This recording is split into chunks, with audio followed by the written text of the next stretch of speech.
PDA महापंचायत में उमड़ा जनसैलाब, IMA auditorium रहा खचाखच भरा।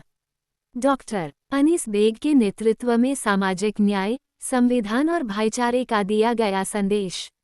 देखा है पहेली अपडेट न्यूज चैनल। बरेली 26 जुलाई। समाजवादी पार्टी के राष्ट्रीय अध्यक्ष एवं पूर्व मुख्यमंत्री अखिलेश यादव की पीडीए पिछड़ा, दलित, अल्पसंख्यक विचारधारा को जन जन तक पहुंचाने के उद्देश्य से रविवार को बरेली के सिविल लाइन्स स्थित आईएमए ऑडिटोरियम में आयोजित पीडीए महापंचायत में भारी जनसैलाब उमड़ पड़ा। कार्यक्रम में जिले और आसपास के क्षेत्रों से समाजवादी पार्टी के पदाधिकारी, कार्यकर्ता, सामाजिक संगठनों के प्रतिनिधि, युवा, महिलाएं एवं बड़ी संख्या में आम नागरिक शामिल हुए। पूरे सभागार में उत्साहपूर्ण माहौल देखने को मिला और कार्यक्रम के दौरान पीडीए के समर्थन में जमकर नारेबाजी हुई। महापंचायत का आयोजन समाजवादी पार्टी के वरिष्ठ नेता एवं कैंट विधानसभा के लोकप्रिय नेता डॉक्टर अनीस बेग के नेतृत्व में किया गया। कार्यक्रम में समाज के विभिन्न वर्गों की भागीदारी ने पीडीए की अवधारणा को मजबूत करने का संदेश दिया। जिला अध्यक्ष शुभलेश यादव ने कहा कि पीडीए केवल एक राजनीतिक नारा नहीं, बल्कि सामाजिक न्याय, समान अवसर, संविधान की रक्षा और सभी वर्गों को सम्मान दिलाने का व्यापक अभियान है। उन्होंने कहा कि देश और प्रदेश में लोकतांत्रिक मूल्यों को मजबूत करने तथा समाज के कमजोर, पिछड़े, दलित, महानगर अध्यक्ष शमीम खां सुल्तानी ने कहा कि अल्पसंख्यक एवं वंचित वर्गों की आवाज को बुलंद करने के लिए एकजुट होकर कार्य करने की आवश्यकता है। महानगर सचिव दीपक शर्मा ने कहा सभी को एकजुट होकर समाजवादी पार्टी की सरकार बनना है। आयोजक डॉक्टर अनीस बेग ने कार्यक्रम में पहुंचे सभी अतिथियों, कार्यकर्ताओं और समर्थकों का आभार व्यक्त करते हुए कहा कि जनता का अभूतपूर्व समर्थन ये साबित करता है कि पीडीए की सोच लोगों के दिलों तक पहुंच रही है।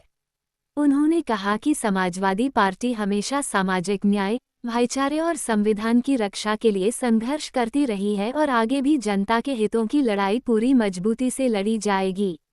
उन्होंने कार्यकर्ताओं से अपील की कि वे बूथ स्तर तक संगठन को मजबूत करें, आम जनता की समस्याओं को प्राथमिकता दें तथा समाजवादी पार्टी की नीतियों और पीडीए की विचारधारा को हर घर तक पहुंचाने का कार्य करें। महापंचायत के सफल आयोजन के बाद कार्यकर्ताओं में विशेष उत्साह देखने को मिला। कार्यक्रम में कैंट विधानसभा अध्यक्ष राजेश मौर्य, महिला सभा अध्यक्ष स्मिता यादव, दीपक शर्मा, गजल अंसारी, परवेज यार खान, ऋषि यादव, दिलीप बाल्मीकि, कुलदीप बाल्मीकि, पंकज बाल्मीकि, हुरिया रहमान, ऋषि यादव, अनिल, सिंपल कन्नौजिया, दिलीप, हाजी शोएब, हरिओम प्रजापति, रोहित राजपूत, बिलाल खान आदि लोग शामिल रहे। बरेली से पत्रकार इरशाद रजा। कन्नू मोहल्ला और जिसमें गड़ैया और कुछ एरिया आता है, चौपले का एरिया भी आता है।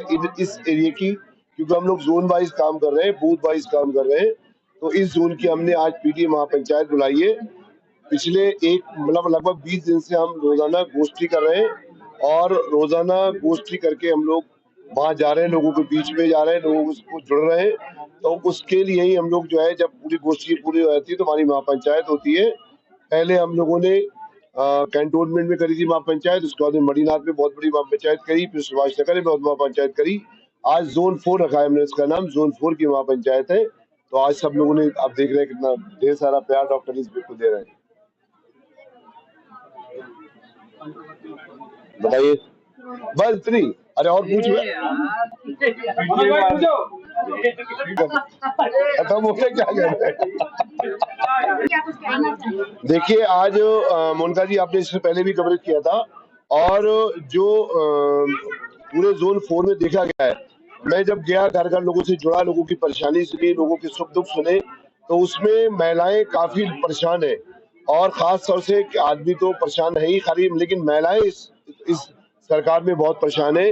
क्यों महिलाओं को जो है चूल्हा जलाना होता है, इसमें सिलेंडर जो है वो 300 से ऊपर पार, मतलब 300 का था पहले, तो 1000 के पार हो गया। उसके बाद में और ज्यादा महंगाई, बिजली की इतनी समस्या है कि वो सो नहीं पा रही रात भर। साथ में उनके बच्चे बेरोजगार हैं, शिक्षा है नहीं सही से अच्छी, कहीं अच्छे स्कूल बंद कर दिए गए। आपने देखा होगा, मेरी पीडीए में दिखाइएगा, गरीब महिलाएं हैं ज्यादातर, और ये गरीब महिलाओं के लिए स्कूल बंद कर दिए हैं सरकार ने। साथ में चिकित्सा नहीं है, किसी को जरूरत पड़ जाए तो सही हॉस्पिटल नहीं है, तो इन सबसे आज ये परेशान है।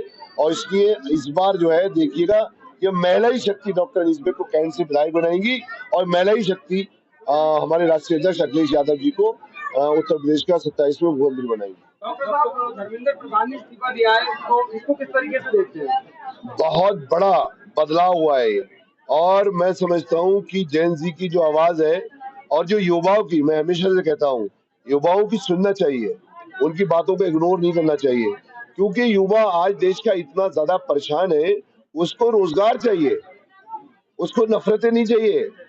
और नफरतें कैसे खत्म करी है इन्होंने 10 साल में, नफरतें बोई थी हिंदू मुस्लिम सिख ईसाइयों के बीच में, उन्होंने 10 दिन में वो नफरतें खत्म कर दी।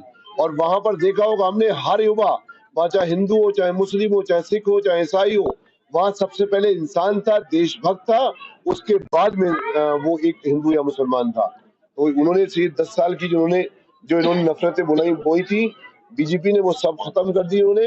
और ये जैन जी नहीं, युवा है, और आज देश देख रहा है, देश को रोजगार चाहिए, देश को शिक्षा चाहिए, देश को चिकित्सा चाहिए, ना कि नफरतें चाहिए। तो ये जो है बहुत बड़ा बदलाव है। और ये लोग कहते थे कि हम झुकेंगे नहीं, इनकी डिक्टेटरशिप खत्म करी है युवाओं ने। और मुझे लग रहा है कि आगे, क्योंकि हमारा देश सबसे अच्छा देश है, मेरा हिंदुस्तान सबसे प्यारा देश है, इसलिए यहाँ पर मोहब्बतें जीतेंगी, नफरतें हारेंगी, जिसका सबूत भी है।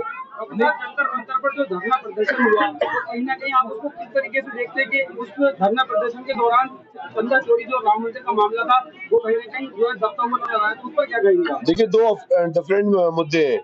बहुत बड़ा देश है हमारा और एक लोकतांत्रिक देश है, यहाँ मुद्दे आते रहते हैं और जाते रहते हैं। ऐसा नहीं है, चंदा चोरी को भूला ही नहीं कोई भी, और चंदा चोरी का इनको हिसाब देना पड़ेगा, क्योंकि चोरी तो करते ही है ये। कभी वोट की चोरी, कभी नोट की चोरी, कभी नोट की लाइन, कभी वोट की लाइन, कभी आधार कार्ड की लाइन, तो लाइन भी लगाते रहते हैं और चोरी भी करते रहते हैं। आज जो जैन जी ने धरना किया, ये भी तो चोरी है ना, रोजगार की चोरी है ना भाई। नीट पेपर में अगर लीक हो गया क्या है, और ये एक पेपर नीट पेपर ही लीक नहीं हुआ है, 140 पेपर पूरे हिंदुस्तान में लीक हुए, अकेले उत्तर प्रदेश में 20 पेपर लीक हुए। तो ये क्या, ये भी तो चोरी है। और चोरी है हमारे पीटीए की, नौकरी छीन ली इन्होंने, नौकरी चोरी कर ली। 11,000 से ज्यादा अभी समाजवादी पार्टी कार्यालय पे एक यहाँ पर वो हुआ था प्रेस कॉन्फ्रेंस